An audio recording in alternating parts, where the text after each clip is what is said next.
फिर हो गया तेरा पूर्णिया कॉन्स्टिट्यूएंसी में अब घूम कहाँ घूमेगा। गुजरात के साबरमती जेल में बंद गैंगस्टर लॉरेंस बिश्नोई को पप्पू यादव ने कुछ दिन पहले ही धमकी दिया था। बाबा सिद्दीकी के हत्या के बाद पप्पू यादव ने गैंगस्टर लॉरेंस बिश्नोई को 2 टके की गैंगस्टर बोला था 2 टके के गैंग को अगर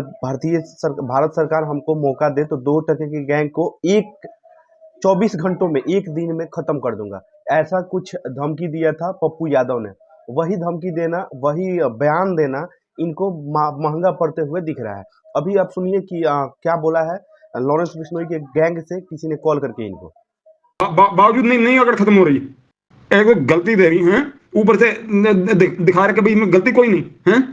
हम बड़ा भाई समझ के तुझे बड़ा भाई बनाया है, ऊपर से तूने भाई का फोन ना उठाया है, जेल का जामर 10 मिनट बंद कराने के तुझे पता मिनट के लाख रुपए लग रहे हैं, मजाक समझा खत्म नहीं तो क्या जवाब दूं मैं कि बड़ा भाई बना लिया मैंने और बड़े भाई ने ये सलाह दिया, शर्मिंदा करवा दिया मुझे तूने, या बड़ा भाई बना ही लिया, उसका फर्ज तो निभा लेता, तुझसे कोई मांग करी, कोई कहा, फिर जान बख्श दी, बल्कि क्यों ऐसा उल्टा बोला था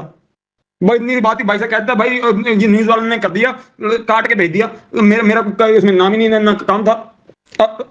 वापसी फोन करेगा तो बता करिए भाई से बात करवाऊं तेरी।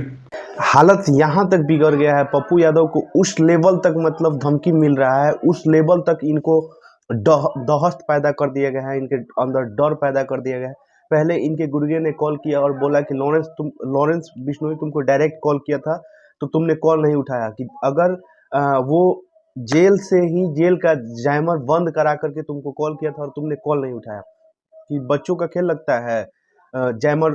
जेल से कॉल करना, जैमर को बंद कराना, 1 मिनट का 1 लाख रुपया देना पड़ता है जैमर को बंद कराने के लिए जेल में। और फिर बोल रहा था वो जो इनके पास कॉल किया था कि अगर ऐसा ही तुम्हारा हालत रहा तो तुमको जिंदा चबा जाएंगे। फिर दूसरा कॉल आता है शाम के टाइम जिसमें पप्पू यादव अपना पीए बन करके बात करते हैं, वो कॉल सुनिए उसके बाद बात करते हैं।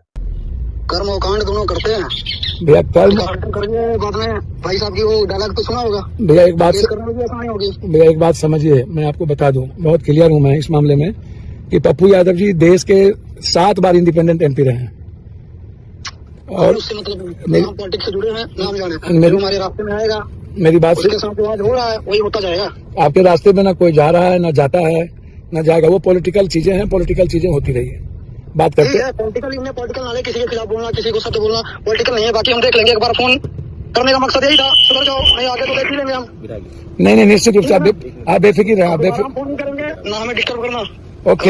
ओके। इस कॉल में पप्पू यादव खुद अपना पीए बन करके उसको